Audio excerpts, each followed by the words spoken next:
Hello, hello, je suis ravie de vous retrouver pour cette guidance Oracle Astro des Poissons et Ascendant Poissons pour le mois de mars. Vous allez vous dire, enfin le mois de mars, et vous avez raison parce que vous avez un amas de planètes dans votre signe. Alors, pour le coup, même si votre anniversaire commence vers le 18 février, vous allez vraiment sentir au mois de mars que vous baignez dans une eau merveilleuse comme un bon poisson que vous êtes. Soleil, Mercure, Vénus, Mars, Saturne, Neptune, un stellium de planètes en poisson vont vous permettre d'être complètement épanoui. Vous allez sentir vraiment le démarrage de votre année, j'allais dire, puisque c'est une année solaire, vraiment à cette époque-là, et plus encore lors de la nouvelle lune du 10 mars. Nouvelle lune, bien sûr, en poisson. Alors, nous avons donc le soleil qui va être dans votre signe jusqu'au 20 mars, Mercure jusqu'au 10 mars, Vénus, donc 10 mars, période jour de la nouvelle lune, Vénus qui va être, alors elle qui rentre un petit peu après, du 11 mars au 31 mars, Mars qui est dans votre signe jusqu'au 22 mars, Saturne, bien sûr, qui est campé là pour 2 ans et demi, donc il va être, lui, entre 9 et 13 degrés, il touche entre le premier et le deuxième décan, et Neptune, bien sûr, qui est stabilisé là, pour le moment, à 27 degrés du poisson. Il touche le dernier décan, je vais vous expliquer un petit peu après, mais en tout cas, ça peut amener, pour le dernier décan, à la fois une période hyper créative, surtout si vous êtes artiste, une période où vous allez avoir envie d'amour, de retrouver vos amis, d'être très entouré d'amour. En tout cas, vous aurez besoin de cette affection, mais il faut faire très attention parce que Neptune en poisson amène nous aussi des choses négatives, comme des désillusions, des trahisons, d'abord, avant d'avoir la désillusion, de l'illusion. Vous pouvez aussi vous faire des films sur quelque chose qui, finalement, n'est pas du tout ce que vous imaginiez. Donc faites très attention, ça peut être difficile par la suite, psychologiquement. Saturne, lui, met un peu en restriction les premiers décans et les deuxièmes décans. En tout cas, c'est pas qu'il vous met en restriction, il vous demande de restructurer votre vie, de restructurer votre mode de fonctionnement, votre personnalité. N'oublions pas qu'il est sur la maison 1, qui vous représente fondamentalement, et Saturne va vous amener, il vous demande beaucoup plus de rigueur, de toute façon, de ce que vous l'êtes habituellement. Cela dit, je connais pas mal de poissons qui sont très aériens, très intuitifs, très tout ce que vous voulez, mais qui a un côté hyper carré, hyper business. Enfin, ils savent, ils ont les pieds sur terre aussi. Tous n'ont pas la tête que dans les étoiles. Beaucoup savent quand même calculer, compter. C'est un signe chanceux et Neptune en poisson peut amener aussi la chance. Saturne, lui, amène les limitations, mais pour votre bien. C'est-à-dire qu'il veut que vous régliez ce qui ne va pas dans votre personnalité ou qui a pu vous poser problème. Alors, Vénus en poisson, ça c'est le top. À partir du 11 mars, vous pourriez avoir une très belle histoire d'amour, hyper connectée, hyper intuitive, hyper sensuelle, parce que le poisson est très sensuel, c'est très important pour lui. Alors, on va passer d'abord au Verseau. Nous avons donc Vénus en Verseau jusqu'au 11 mars. Là, les signes, le Verseau est positionné dans votre maison 12. C'est votre maison de clôture, d'enfermement. C'est là où on est en épreuve. Alors, Vénus en 12 amène pas obligatoirement un épanouissement, il amène surtout des histoires cachées, premièrement. Ou des histoires qui ne sont pas encore épanouies. Autant vous dire que si vous démarrez une histoire là, elle sera beaucoup plus épanouie à partir du 11 mars où Vénus, là, sera dans votre signe et vous pourrez vivre pleinement votre histoire. Mars est dans ce signe jusqu'au 22 mars. Donc c'est vrai que Mars en Verseau vous pousse à aller vers la liberté, mais c'est la liberté psychologique surtout. Et c'est vrai que vous pouvez être dans des inquiétudes, des angoisses, de la colère aussi. Ça peut être des moments où vous soyez obligé de vous battre. Alors battre avec vous-même d'abord et aller peut-être au-delà de vos freins. Pluton Alors là, il est positionné pour un bon bout de temps, hein, ça vous le savez. Il touche surtout les premiers décans, et plus particulièrement les premiers jours du Verseau, donc premier jour du Poisson. Et là, ça amène quand même un gros travail psychologique, vous n'allez pas y échapper. Ça peut être c'est des moments d'enfermement, soit psychologique, soit emprisonnement, quel qu'il soit, ou enfermement en hôpital. Donc attention à tout ce qui est psychologique et tout ce qui est lié à votre santé. Nombre de poissons que j'ai autour de moi et en consultation ont des gros problèmes de santé, et plus particulièrement, alors je ne me rappelle jamais le terme, mais c'est des problèmes un peu, vous savez, d'arthrose ankylosante, de trucs comme ça.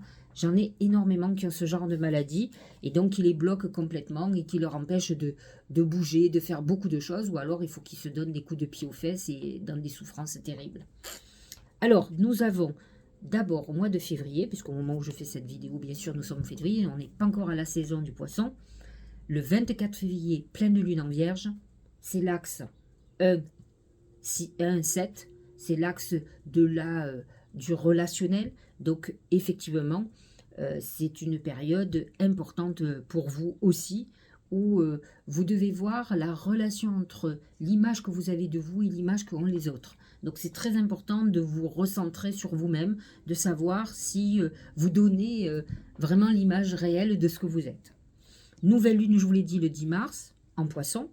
Et ensuite, nous aurons une pleine lune en Balance qui va regrouper l'axe 2-8, c'est l'axe financier, qui va regrouper les planètes en Bélier, nous allons en parler, et dans la maison 8, la Balance, qui amène aussi gains et pertes financières.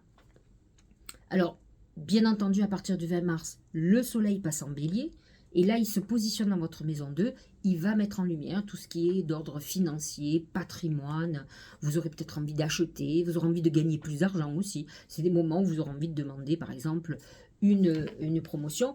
Et je vous avoue que les énergies du Bélier peuvent vous donner le courage, l'envie, ou en tout cas de demander justement une promotion, plus d'argent.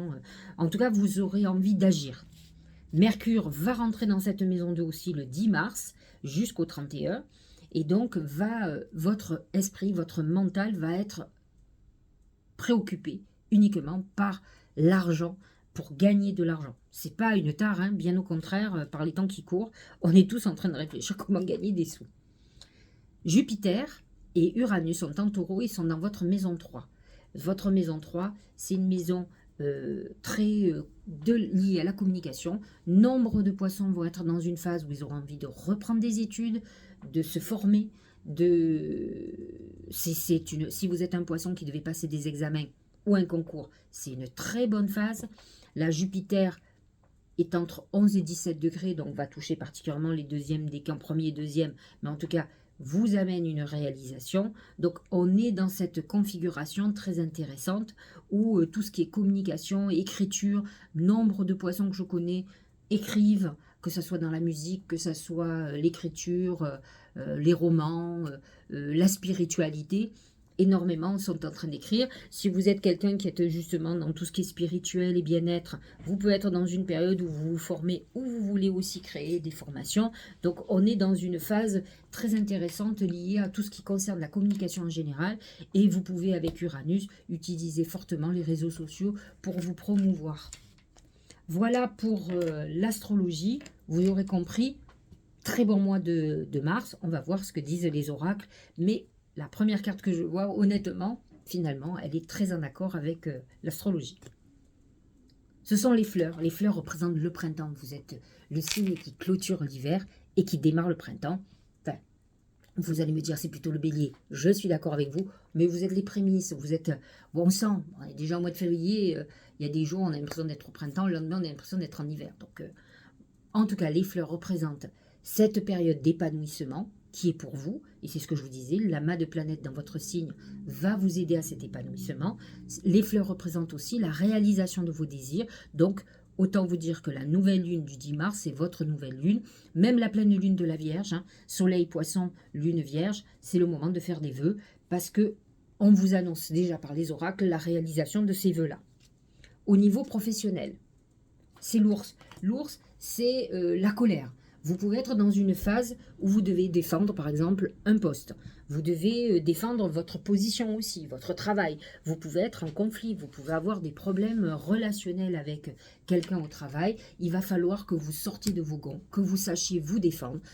Alors, c'est le conflit, ça peut être amené à un conflit juridique, ça peut vouloir dire aussi exprimer ce que vous avez envie de dire. C'est à vous à aller vers vos désirs. Et c'est un peu ce que dit aussi l'oracle avec les fleurs, c'est votre désir qui prime. Vous devez aller vers la réalisation de ce que vous désirez, quitte à le dire en colère. Vous avez le droit de vous exprimer et l'ours va s'exprimer. Il peut être très en colère. La seule chose que j'ai envie de vous dire, c'est posez-vous avant d'exprimer cette colère. Autrement, ça va être un cri du cœur. Et en fait, c'est pas ce qui va arriver à vous aider au niveau professionnel. Vous devez être beaucoup plus pragmatique, beaucoup plus raisonné dans votre colère, ou en tout cas dans ce que vous voulez exprimer au travers de cette colère. Donc prenez du temps, parce que de toute façon, il y a une notion chez l'ours de protection ou d'autoprotection. La colère ou ce que vous allez exprimer, c'est justement parce que vous vous êtes senti, entre guillemets, agressé, manipulé.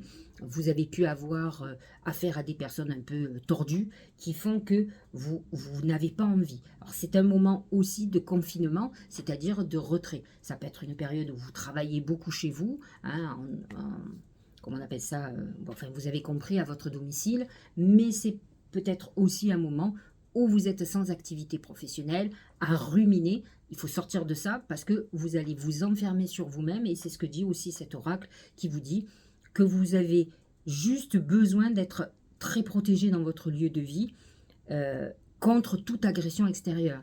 Mais l'enfermement n'est pas obligatoire une très bonne chose. Donc à vous de faire l'analyse du pourquoi vous refusez de retourner travailler, par exemple, ou vous voulez être licencié, peu importe votre démarche. Mais ne vous enfermez pas, surtout. Vous en aurez besoin momentanément si vous êtes senti agressé, mais ne rentrez pas dans un enfermement que le poisson sait très très bien faire.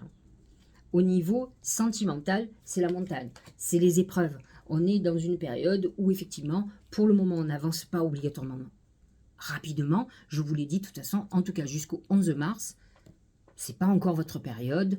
Vous pouvez avoir une histoire cachée, mais où c'est difficile. Vous pouvez aussi démarrer une histoire qui démarre doucement, où vous êtes avec quelqu'un qui ne se sent pas prêt ou prête, qui sort d'une histoire compliquée. Donc, pour le moment, vous avez l'impression de ramer. N'oubliez pas qu'à partir du 11 mars, Vénus rentre dans votre signe, et là, ça va aller beaucoup mieux. Pour le moment, vous allez trouver des embûches, parce que le poisson, quand il est amoureux, hein. Il y va s'enfiler, on va dire.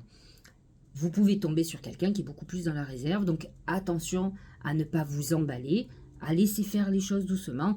Vous savez que une de mes métaphores que j'adore, c'est de vous dire, c'est pas parce que vous plantez une graine demain que dès que vous ouvrez la porte le lendemain, vous trouvez un arbre.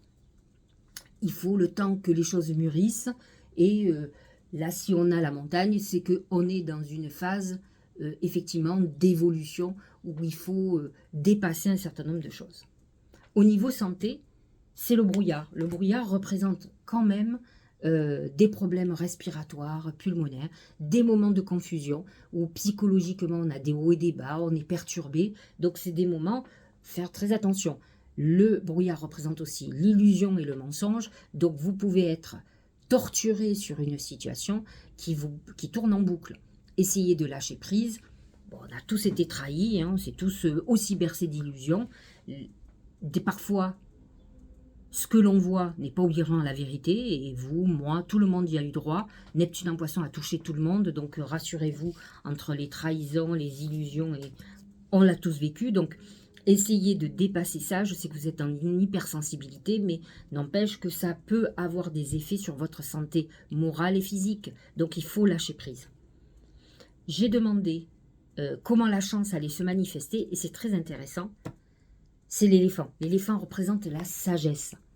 C'est ce Saturne qui vous dit, qui vous ramène à la Terre, qui vous demande d'être un peu moins aérien, un peu moins dans la nébuleuse, un peu moins bisounours, j'allais dire, qui a envie de voir le meilleur partout, ce qu'on devrait tous essayer de faire, malheureusement, ou heureusement, je ne sais pas. Mais cet éléphant vous demande d'être beaucoup plus terre à terre, beaucoup plus lucide sur certaines situations et vous éviterez et vous verrez que tout va devenir très bien. En fait, cette chance, elle se manifeste si vous êtes lucide. Si vous êtes dans l'illusion, vous perdez du temps et justement vous faites trahir. Donc vous avez l'impression que vous êtes malchanceux ou malchanceuse, mais pas du tout. C'est parce que vous avez voulu croire à quelque chose qui n'existe pas. Cherchez pas plus loin. La détermination, c'est un peu ce que je vous disais déjà tout à l'heure. Résolution, fermeté intérieure, absence de compromis, concentration inébranlable, mise à l'épreuve du caractère, intégrité, examen de conscience. Ça, c'est Saturne en Poisson. Je vous le relis parce que c'est intéressant. Fermeté intérieure, résolution, absence de compromis, concentration inébranlable, mise à l'épreuve du caractère. Mise à l'épreuve du caractère. Parce que le Poisson n'a pas envie d'être dur. Or, ce Saturne, car même qui dirige à la base le Capricorne, amène cette détermination et vous dit, bon, alors maintenant, il va falloir que tu ouvres les yeux, que tu sois face à la réalité et arrêter de te morfondre, de te dire, voilà, pas faire de Calimero. Je veux dire, on est tous... donc, intégrité, examen de conscience. Donc, vous êtes dans une période où il va falloir travailler tout ça. N'oublions pas aussi que Pluton est positionné dans votre maison 12 et il est parti pour 20 ans. Donc, il faut que vous fassiez ce travail pour pas vivre des hauts et des bas terribles pendant ces 20 ans. Il faut que vous ayez... je sais que le Poisson est très ouvert à son évolution, à sa spiritualité. Donc, c'est le moment ou jamais de le travailler. L'horloge du temps et une réelle volonté d'aboutir vous donne un résultat déterminé. Je le relis, hein, du temps, bien sûr, et une réelle volonté. On est reparti dans la détermination. Vous voyez, on vous dit, mais tout peut arriver pour toi si tu es déterminé, si tu ne te décourages pas dès que tu vois que les choses ne prennent pas. Il faut du temps, de l'amour, il faut de la patience pour arriver. Si votre réalisation, votre réussite bloque, c'est qu'il y a autre chose qui peut-être est primordial, votre santé, autre chose qui fait que dont vous devez vous occuper. Et à mon sens, tant que vous ne vous occupez pas de ça, les choses ne changeront pas. Regardez justement, se respecter. Pose tes limites. Les limites, c'est Saturne, je vous l'ai dit tout à l'heure. Et écoute ta temporalité. On reparle sur le temps. N'oublions pas que Saturne, c'est le dieu du temps, c'est Chronos. Ressens ce qui semble juste pour toi. On parle de l'ours, tout à l'heure, qui se révolte, qui dit au niveau professionnel, j'ai pas envie qu'on me fasse ça, je refuse de ça. C'est bien cette rébellion, mais il faut aller jusqu'au bout. Porte-toi le plus grand amour et la plus grande bienveillance dans chacun de tes choix et de tes décisions. Voyez comme ce Saturne pose les limites pour vous et pour les autres. Et c'est ça, je vous disais, le Poisson aime. Il accepte l'inacceptable, il est soumis à beaucoup de choses. Et là, Saturne vous recadre. Il vous recadre à plein. Il vous dit, c'est à toi. Si tu veux que l'on t'aime, comme tu es capable d'aimer, pose les limites. C'est toi qui dois d'abord t'aimer toi. Si on te fait du mal, c'est que tu ne t'aimes pas. Voilà. C'est très intéressant, hein. Réfléchissez à tout ça. Pluton va vous pousser aussi à cette introspection. Donc j'espère que vous l'avez déjà faite. De toute façon, j'en parlais hier soir en regardant un film. Tout supporter ne fait pas qu'on vous aime plus. Bien au contraire.